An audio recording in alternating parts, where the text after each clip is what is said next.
traveling today, so I'm going to sit for a little bit. I know I traveled in my car and I sat in my car, but I still want to sit down for a little bit. So, let me get my notes here for a second.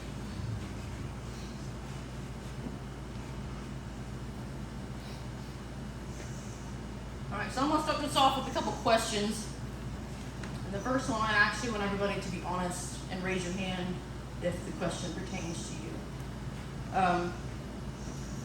So how many people here are going through something? You're battling something, whether it be health, financial, whatever it is. If you're battling something or have battled something, we've all been there, right? Now this next question, I want you to think about, and then I'll give a generic answer of what everybody's answer should be to an extent of what it should be. So anybody who's battled anything or are going through something or have struggled with anything, whatever it may be, why are you here? You're here because whatever problems you have, you know you can't fix on your own. Jesus fixes your problems. So that's why you come, because you know Jesus fixes everything. Because you can't do it on your own. So do you know that there are churches and there are people telling everybody that before you step into a church, you need to fix your problems before you come here? That whatever you're dealing with and whatever you're battling, take care of it before you walk in here. Because they don't want anything to do with it. They want to make sure you're good to go as soon as you come in the door. Because they don't want to handle it.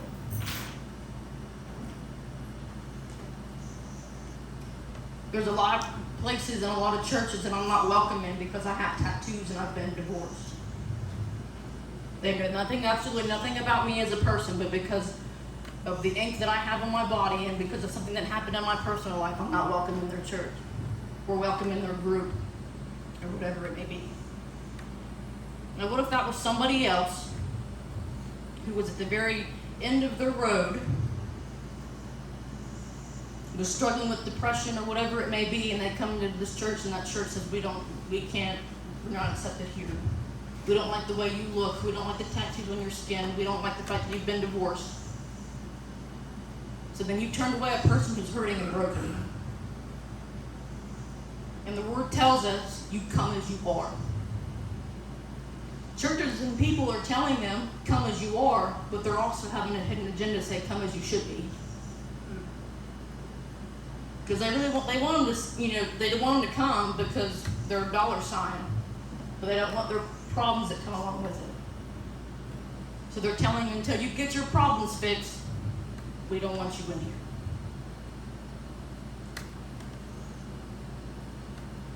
It doesn't matter, or it shouldn't matter, what we think of them. It matters what Jesus thinks of them. Because at one point in our life, I'm sure somebody had thought something negative about us before we come into this church. I'm sure I've walked into church somewhere and they're like, well, how can that girl be a Christian? She's covered in tattoos, she's wearing jeans, and she's got a t-shirt on, and she's got a divorce paper. And the world is telling them that these people are worth nothing, that they don't matter. And I was at Walmart, of all places, and I was walking around the store because I was looking for a shopping cart, and I couldn't find one. Walked all the way over to the other side of the store to the other cart vestibule, and there was nothing. And I kept walking around because I needed a cart to be able to carry the things that I was getting. Finally walk around and I find one of those small carts that was there, and I get to push it. Before I even think about what comes out of my mouth, I say, no wonder nobody wants this cart. It had a wobbly wheel. And in that moment, God spoke to me and said, but you still took it. Because there was nothing else around. And you needed it for whatever you were going to do or carry on or whatever. So I walked around some more, and I found one of the larger carts that I needed to carry the things that I had. And he said, this is what happens when you come to me. You come to me broken, wobbly, nobody wants you. But when I get a hold of you, if you let me, you'll become who you're supposed to be. You'll grow into who you're supposed to be, if you let me. if you let me come and take you and fix all your problems. So society and the world will tell you that nobody else wants you because of your problems, that nobody else wants you because of the stuff that you've dealt with, or the things that you went through. How do you think that people feel that are in human trafficking? They don't know any different. That's all they know. Then they come out into a society, into a world that says you're worth nothing because this is where you've been for all these years. They don't realize that it was never a choice for them. Some of them didn't have a choice. Some of them were drug into it and, kidnapped or whatever it may be. They don't see what the person goes through behind closed doors. They only see what society portrays to them. So why does the world only tell you that nobody wants you and that nobody cares about your problems? Because if it tells you a way to fix your problems, then the world doesn't benefit from it. Because now all the false solutions and the false problems that the world tells you need to fix everything isn't going to work on you anymore. Because the world tries to give you problems to fix things, it's not a permanent solution. It's not a fix everything, fix all type of scenario. But there is one. In Ecclesiastes 3:11,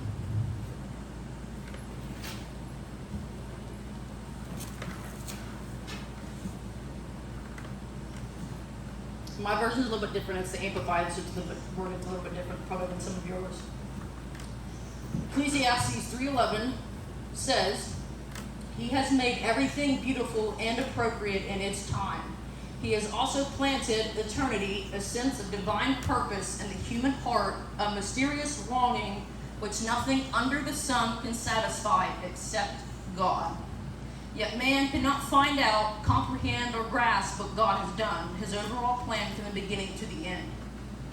That scripture right there is the definition of a God-sized hole in your heart. Because nothing under the sun in this world can fix that God-sized hole in your heart but God. The world knows that. Satan knows that. So why does he try to tell you to fix your problems before you go to church? Because he can give you whatever he wants to supplement your problem before you find the permanent solution. And if he can get you far enough past where you want to come into a building like this or any other building that has anything to do with God, he can get people so far against that idea to say, I can fix my own problems. I can, heal this. I can quit doing this. I can do that when I want. And when I hear stories of people who have come to Jesus or they've known Christ and they walked away from it because they didn't fit in or they didn't think it was what they wanted or whatever it may be, they weren't serving the Jesus of the Bible. They were serving the Jesus of their own man-made idol. They were serving the Jesus of what they wanted to serve because it fit their criteria. It fit what they wanted to do in their life. Because deep down, they know that the Jesus of the Bible requires a change from you. And they don't want to change. Because society says, you don't have to change. You keep doing what you are doing. And then when you think you've figured your problem out, then you can go. Then you can come to church. Then people will accept who you are. So that's why people with depression, they keep going into depression. They go darker into it because they're supposed to fix it and get rid of it before they come and get help. We know something's missing. That's why there's that void. That's why it's called a God-sized hole. Because only God can fix it. Only God can fill that void. But to the rest of the world that doesn't know God doesn't know that. They don't know what that longing is. They think it's a relationship. They think it's drugs. They think it's money. They think it's sex. They think it's whatever these things are. And maybe for a moment it fills that void. And it fixes their problems for a time. But then what happens when they wake up the next morning and their problems are still there, everything's intensified because what they thought would work doesn't work. So they find something else, and they keep going and they keep going and they keep going all around until they're just so far gone to where they don't even care anymore.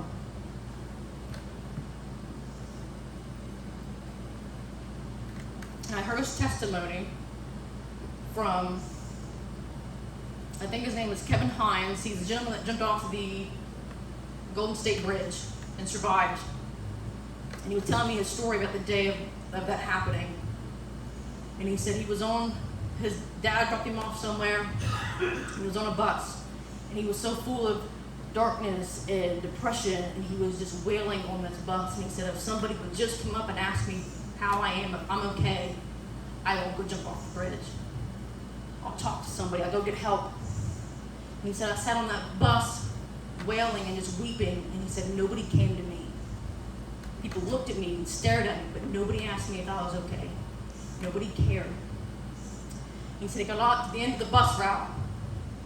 He said he sat there and he said he was still just weeping. And he said the bus driver was looking at him. And he thought, this is going to be the guy that asked me if I'm okay. I don't have to die today because he's going to ask me if I'm okay. And the bus driver looks at him and says, hey buddy, you got to get off the bus, I got to go. And he walks up to him right before he gets off the bus, and he's still weeping and crying. And the guy says, come on, hurry up, you got to go. I got to get to my next stop or whatever. So he walks off. And he goes. And he's on the bridge. And he said, if just one person would just come up to me and ask me if I'm okay, he's like, I won't do it. Didn't believe in God, but he was begging God for somebody to ask him if he was okay. He said, just send me somebody to ask me. And a woman came up to him and said, hey. And he's like, this is it. She's going to ask me if I'm okay. Will you take a picture of us? Visibly weeping in tears. Woman is so blind and oblivious to the pain that this man is in that she doesn't even care to ask if he's okay because it's not her problem. She wants a picture taken on the bridge. And the man jumps. And he shared a story, and he said, and this is how God works. He said at the time that he jumped, somebody saw him jump and called the Coast Guard, and they happened to be in the very right specific time that they needed to be in at that very moment to get to him quick enough. And he said, surviving the jump alone was a miraculous thing in itself. And he said when he was in the water, he was like, he realized he was still alive. But he started to drown because he didn't know how to swim that well. And he said there was something beneath me. He couldn't really see anything. He said there was something beneath me that was circling.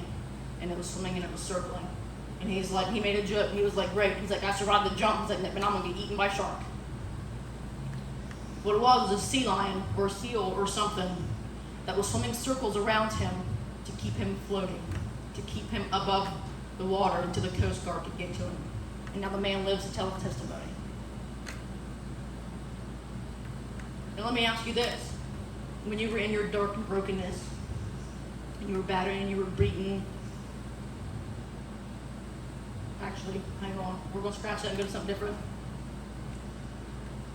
When you're out working for the day, and you're in a bunch of mud, and dirt, and everything, and you come home after your day's work, do you wipe off your mud before you get in the shower? Or do you get in the shower and let all that water clean you off? You don't clean yourself before you get into a shower. That's what a shower is there for, to clean you. That's what its purpose is to clean you.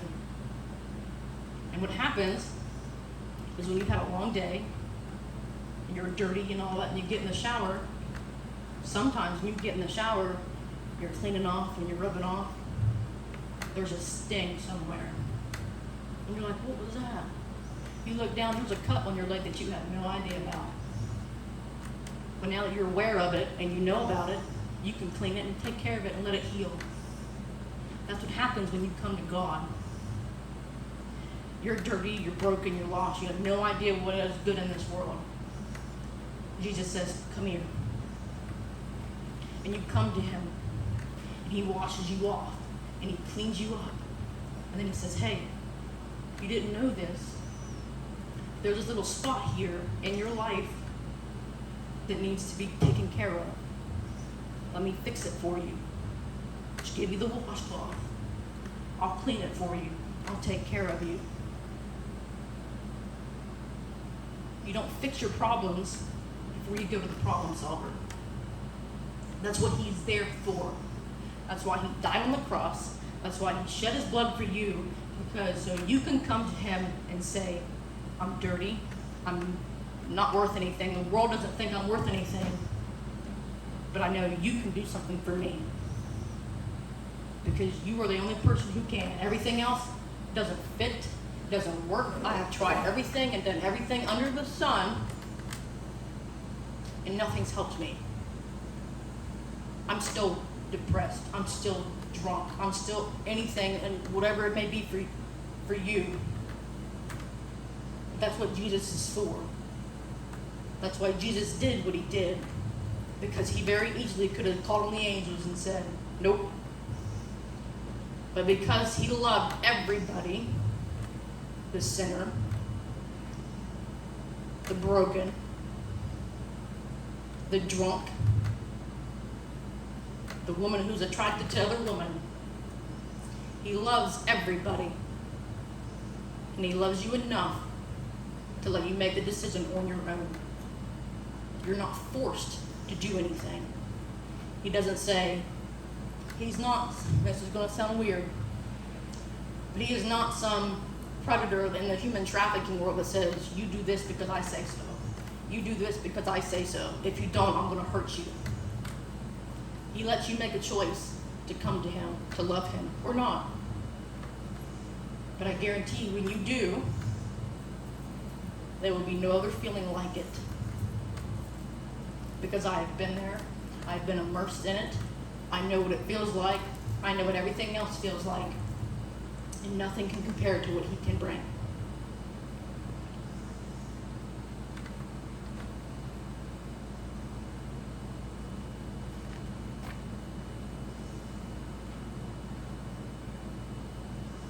So it's come as you are, not come as you should be. Because when Jesus came and he sat with all the sinners and the tax collectors, he sat with the people that nobody wanted anything to do with. He didn't accept the things that they did. He still wanted them to change. But he let them make that decision. He said, here's what I am, here's who I am, here's what I can do, here's how I can help you, here's how you can do all these things. But now the choice is in your hands. I've told you what I can offer. Now it's up to you. Do you accept what I offer, or do you reject it and go into something else?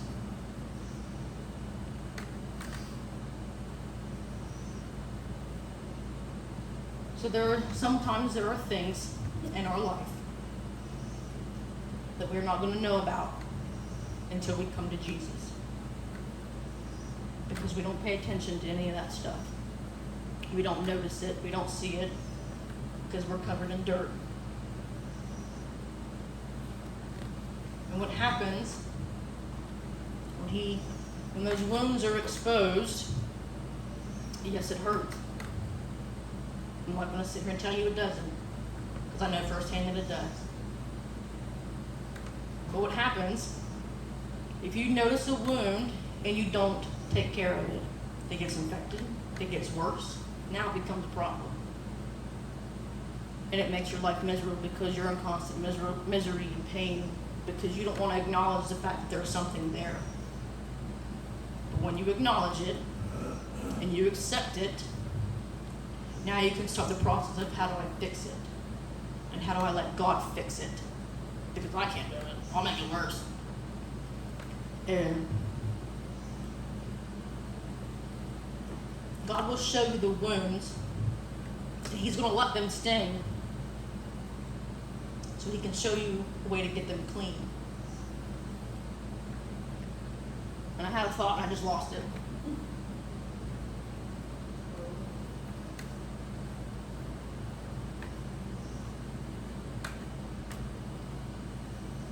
I'm going to remember it before I'll think of it, I promise, because it was a good one. There's a reason why God goes after the broken and the lost and the beaten and the battered. Because what glory does it show if he goes after somebody who doesn't have any problems? Everything is working in their life. They don't really need him, but he's there. And something good happens in their life. They're like, oh, that's just normal. Nothing else. But when you go to somebody who is broken, who is beaten, who is lost down a dark hole, and God shows up and changes their life and turns them into a new creation, God goes, look what I did. Look what I can do if you let me. He wants to do it for everybody, but he loves you enough to let it be your choice. He don't force anything on anybody.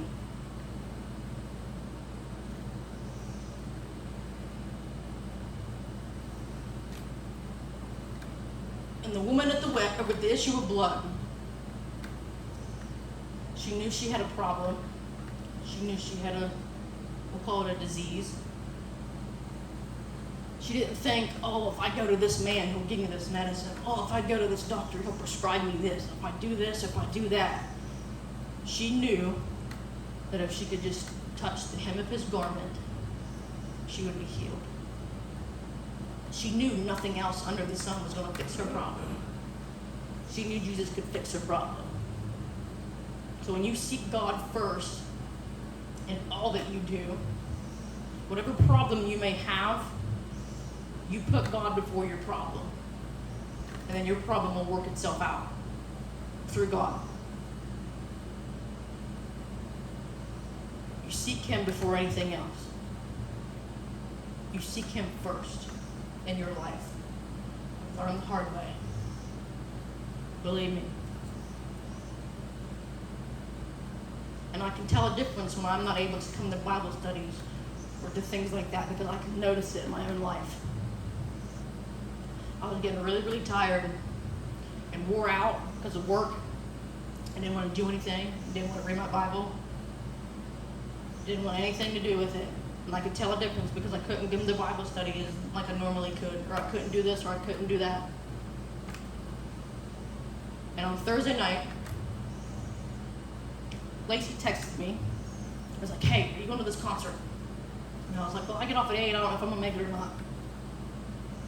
And a last minute decision, I decided to go. I went. And we were in the middle of Belpre. And people were worshiping God, and nobody cared about what they thought. There was flags, if there was anything. And the reason it meant so much to me, because it reminded me of who I am. It reminded me of where I came from, what God has brought me out of, what God has brought me to. And there's a song that this woman sings that has a special purpose in my life. I missed it because I was at work, but the song is called Warrior. And I actually have it tattooed on my arm. Because there was a moment in my life where I was so depressed, and so deep down in darkness, that I didn't want to be here anymore. But I knew enough that if I had to take my own life, I knew where I would go. So I thought I could get smart and find a loophole. So when I lived in Columbus, on my way to work, on my way home, wherever I went, and I got in the car, I prayed that I would not make it to my destination. Because that's how much I didn't want to be here anymore. But I knew enough that I could do it myself. It's like if I let nature take its course, I can get away with it.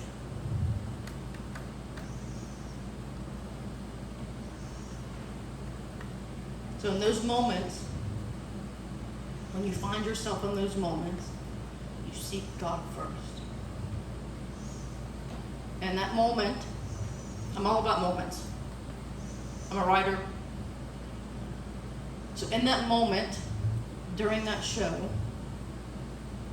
she reminded me of who I am by what she was talking about and showing the light of Jesus, which is what I needed reminded of. And I went home that night, and it was just like a scene out of War Room. she's in her kitchen and she's stomping and hollering and yelling. Of course, I wasn't yelling because my parents were sleeping, but I had my headphones in and I was listening to music. And I can honestly probably say I've never felt the Spirit as much as I felt it that day or that night. I listened to a song, Look What You've Done, by Tasha Lincoln. I think that's what her name is. And in that moment, that song clicked. And I knew what the song was saying. Because when it starts out, it says, look what you've done. You should be ashamed of yourself. There's a lot of things in my life that I was ashamed of doing. A lot of things. And the enemy would try to use that and say, you're not worthy of anything else. Nobody's going to want you. Nobody's going to care about your problems. Use this stuff to fix it. Doesn't tell you it's temporary. It says use it to fix it. It doesn't fix it. It intensifies it. And until I sought Jesus out for myself, not because I needed to pray the gay away, or not because I needed to do it to satisfy my mom or my aunt or whoever it may be, not because somebody else is telling me to do something or because, I needed to do this, I needed to do that. I sought him out because I had no other option. I tried everything else. Nothing else was working. So I sought him out because I needed him. Didn't even know it at the time, but I sought him out for myself. And in the song she says, look what, I can't remember the song. Look what you've done in my life, in my mind, in my soul. And I wept because I saw what he'd done. I saw who I was. I saw the things that I was in. I saw the things that I came out of. I saw the darkness that I was trapped in. And now I see the things that he's done now. He's brought me out of those things. I'm a new person. I don't live the lifestyles that I used to live because I wanted to change. My heart needed it. But I knew nothing else was going to fix it. So I sought him out. And that's when everything changed. You don't have to fix your problems before you come in here. If somebody would have come and told me, well, when you come in this door, you need to get rid of your depression, you need to get rid of your anxiety, you can't be attracted to women, you can't do all this stuff, you can't do that, you gotta quit cutting yourself, you gotta quit doing all this stuff. I'd probably told you you're dumb. I ain't gonna do that. I'm not gonna fix my problems before I do anything. But because people say, and they mean, come as you are. We don't care what you've done. We don't care where you've been. We don't care if you just came from the bar. You come here. We'll show you what you need. We'll show you the love of Christ. We'll show you what direction you need to go in. And then what you do with that is up to you. That's right. There are so many people who won't set foot in here, not just here, but in general, because somebody told them, fix yourself. Get rid of your problems. Get rid of the stuff that you're doing before you come in here. And the reason I'm saying all this is because there is going to come a time in a day, very, very soon, where they're going to come. And they're going to come as they are. They're going to come in their addiction. They're going to come in their attractive lifestyles. They're going to come in all this other stuff. They're going to come in their darkness and their depression because they're looking for something else. Because they know now what they've been doing ain't working anymore. And they're looking for something that's going to work. And if they come in that door, whether they're covered in tattoos or their eyes are glazed over from some other drug that they've been doing, and you walk up to them and you say, you can't come in here because you're doing this, you're doing that. We don't want that in here. Go outside, clean yourself up, come back.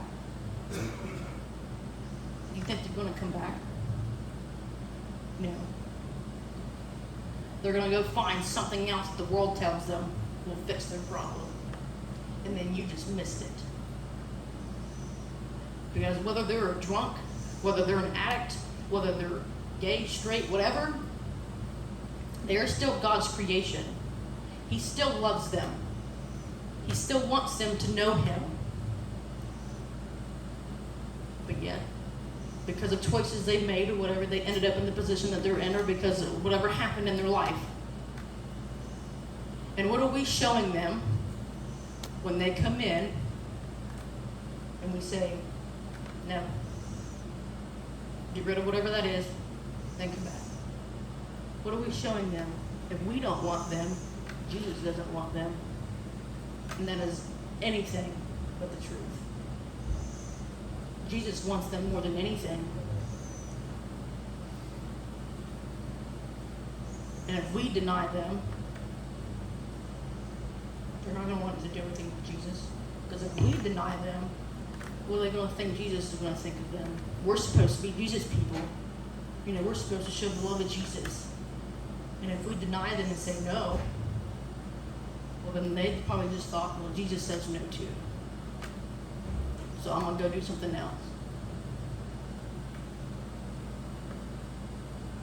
When they come as they are,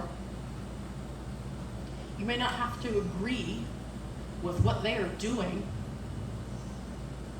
but you are to love them, to show them the change that can happen if they want it, because it's there. It will always be there.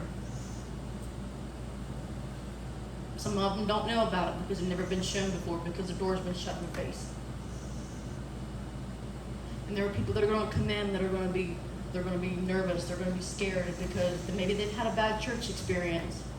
And somebody told them, hey, you know, this church isn't like that, you know, come in here.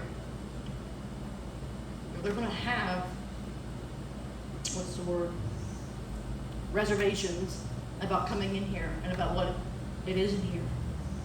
And not just here, out there too. They might not come in here as they are. You might see them on the street as they are. And you are to do the same thing in here as if they're on the street, or vice versa.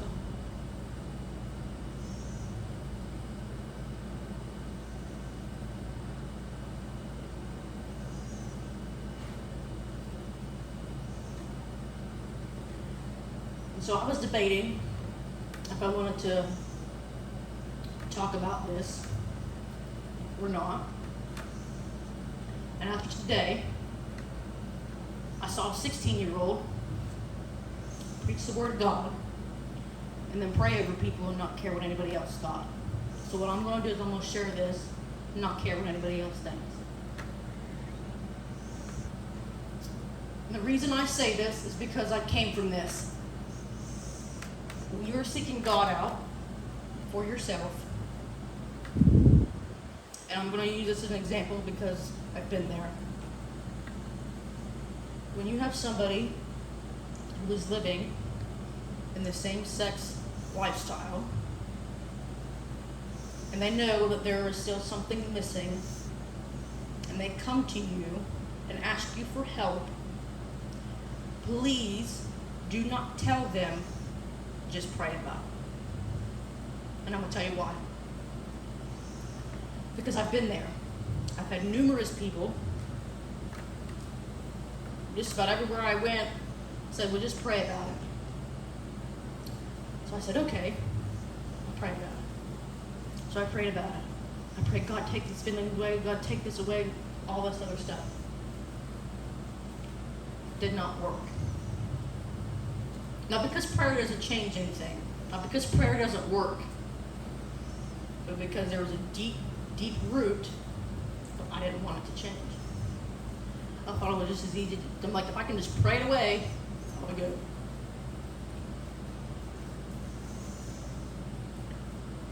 Praying the gay away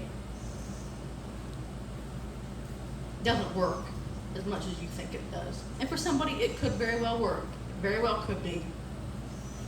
But until they have that heart change and that heart flip of, I actually want this to change, I want this to go away, or I don't want to have these feelings anymore, or I know something's wrong, or whatever, telling them to pray the gay away or to just pray about it isn't going to help them at all. Honestly, it's going to make it worse. Because it made it worse for me. Because it intensified everything. Because I kept thinking, okay, I'm trying to pray these feelings away, and it's not working. Not realizing that root was the problem. But I'm doing all these things that these people were trying to tell me to do, and nothing is changing. So then it goes into, of course, with my story, I was still a Christian, not necessarily following Christ. So I was like, okay, I can't pray the gay away, then what am I supposed to do? Because this ain't working. Because I had one devil in one ear saying it's okay, be who you're supposed to be, be your true authentic self. And then I had this side over here saying that this isn't how it's supposed to be. You know deep down something is missing, something's not right. So it intensified everything. And honestly, when somebody told me to just pray about it, I wanted to knock them upside the head. Because I kept hearing it over and over again, and I knew it wasn't working, and that was the only help that they could offer me, was to just pray about it. They didn't want to sit down and talk to me about, okay, where do you think this problem came from? Where do you think it derived from? Why do you think you are this way? It was just, pray about it and leave you alone. That didn't do anything for me. And I'm not saying it to bash anybody. I'm saying this from experience, so you know how to help somebody else who comes along.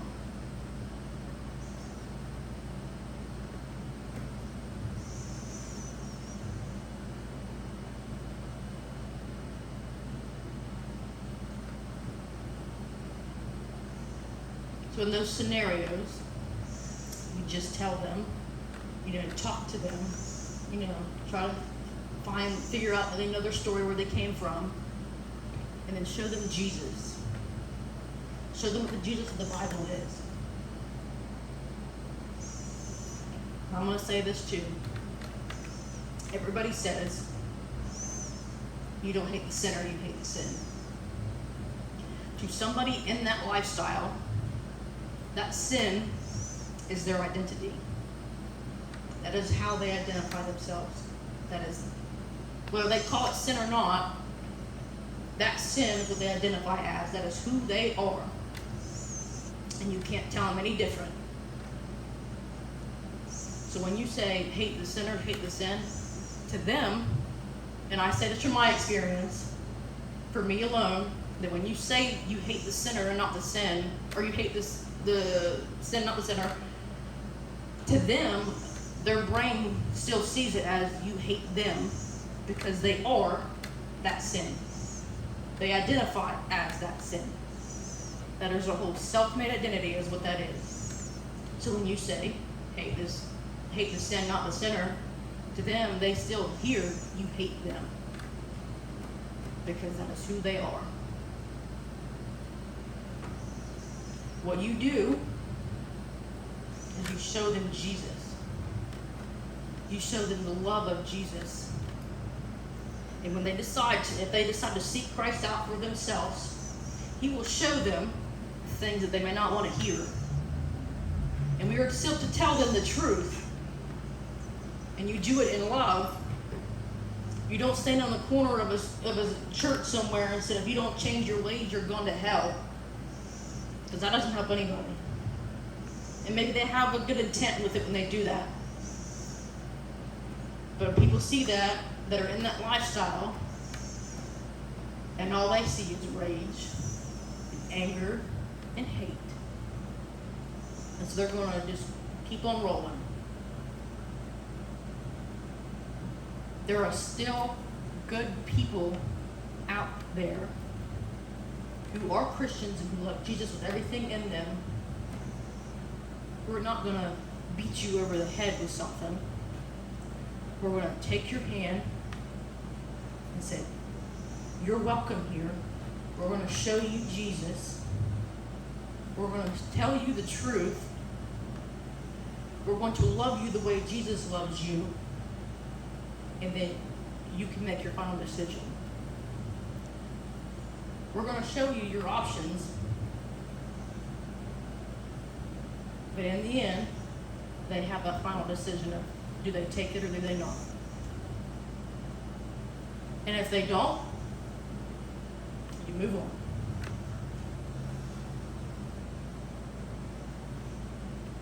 And that was definitely not where I was intended to go with that. But, like I said, you say it with love. And I try. It may not come out that way sometimes. But when I say I do not agree with something, and this is for the people that are watching, because I know people here already know. When I say that I don't accept or don't agree with how you live your life, it does not mean that I hate you. What it means is I've been there. I've seen what that life is like. Now I know the truth, and I know a whole other freedom and a whole other life that I want you to know about because I love you. Because I don't want to see you go to some place. Well, it's called hell. Because I don't want to see you go to hell. And I want to show you what God did for me, because He showed me all these things in a love like nobody else that could get me out of those things. And I want you to know the same things I do, because they help me. I could see the truth because somebody showed it to me in love, and I sought Him out for myself. I went after Him. I ran after Him. And believe me, He doesn't go anywhere. You may be running a long, long time after Him. Believe me. But He's always there. He is always the same spot that you left Him in. No matter how far you run away from Him, you can always run back. And He's still going to be there with arms open. And He's going to be, I've been waiting on you. I'm here. But I've been waiting on you. And He lets it be your decision. He lets it be your choice. Because He loves you enough to not force you into anything. Believe me. After, I think it was Thursday night, whatever night it was, I was in that room, and I could finally see what God sees. The life that He brought me out of, the life that He's put me into, and maybe even the life He's going to put me in the future. Because like earlier when we all struggle with something, I struggle a lot with being single. I'm just being honest. Just being brutally honest. You know, I struggle with it. Because I see things.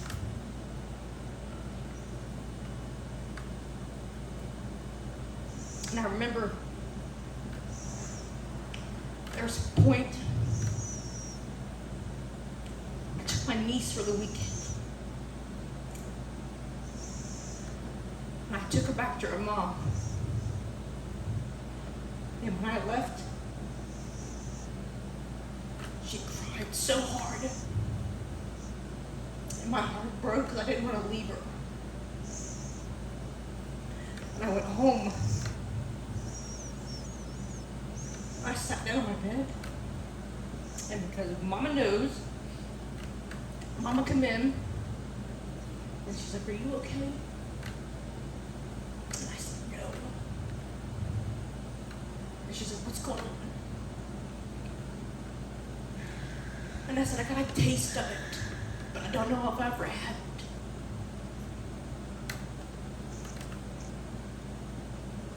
And one of the hardest things I've ever had to do was to lay in bed and pray to God and say, "If it is not your will, help me be okay with it. If it is not meant for me, help me still move forward. If it is not meant to be, help me stay here and don't leave me alone." Like that song says, I don't know the future. I don't know what's going to happen in 2 days. I don't know what's going to happen in 2 years. But there was one night I laid in bed after my pizza box thing, and I laid in bed and I prayed. And I said, "Even if it's not your will, I will still serve you. I will still go where you tell me to go. But if it is in your will, give me the peace until it comes. Let me be okay until it comes, no matter what." And I got tattooed too, because it is a reminder. And that's why I wear the ring that I have on my finger. And I'm going to be honest with you guys with this. When I am by myself and nobody is around, I take this ring off and I put it on my wedding ring finger. Because my ring says, "For I know the plans I have for you, declares the Lord."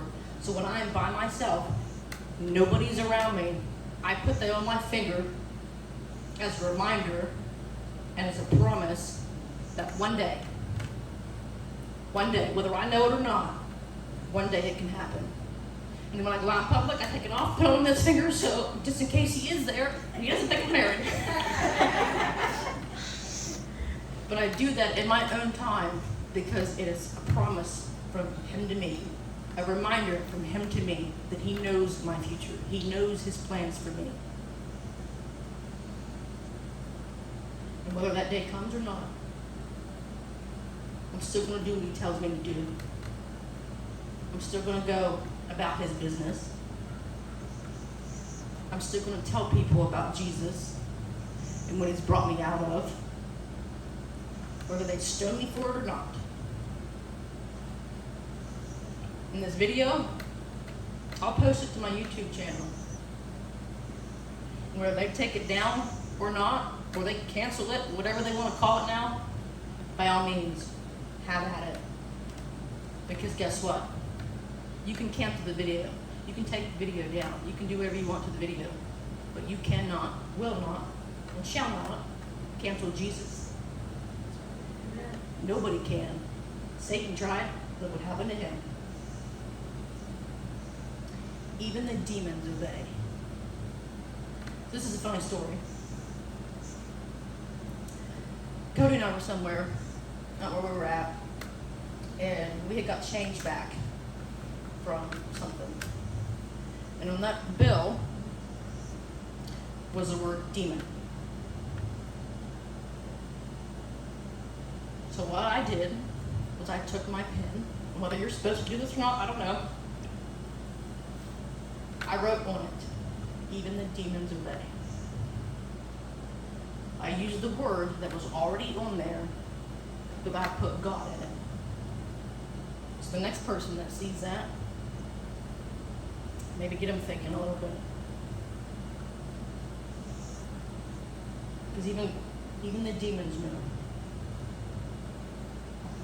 They know. They know what the world tries to do, so they use it. That's why you go through some of the things that you go through, because the enemy knows. But God knows more. firsthand I can tell you that. God knows more. Will Satan try to tempt you? Oh yeah. Because he knows what's coming. He knows what's going to happen to him. So what's he going to do? He's going to try and stop everybody from getting to where they're supposed to be. Because one, it hurts God, and that's what he wants to do out of everything. And two, he don't care about you. He thinks it's a game. He's like, oh, let's see if I can pester her today.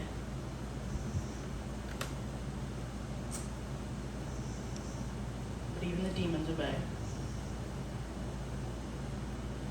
Like the song says, he doesn't owe us anything, but we owe him everything. Because it wasn't for him, it's hard to tell where we would be at today. I can honestly probably tell you, if I didn't know Jesus and didn't know who he was and he wasn't in my life, honestly, I can't tell you I'd be alive today. And that's just being truthful. You can't control the things that happens around you in your life or to you. You can control how you act towards them or react to them. Life happens to everybody. How you react to it, that's on you. And when I was at this show, and I'll close with this. When I was at that show, and I don't know if anybody of you know who Hannah Kerr is. I'm not sure if I tell you say her last name or not. But she was up there and she was sharing her story. And she had said something very, very profound to me. And I don't know if I'll get it correct verbatim or not. But she said, when you are grabbing a hold of control, you do not have a hold of God. When you're holding on to the control of your circumstances, you cannot hold on to God. When you let go of your control and you let God, things will change.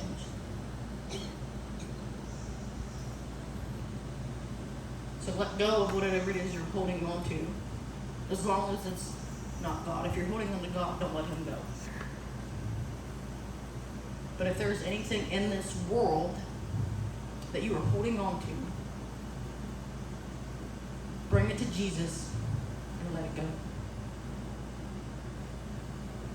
that's all I have.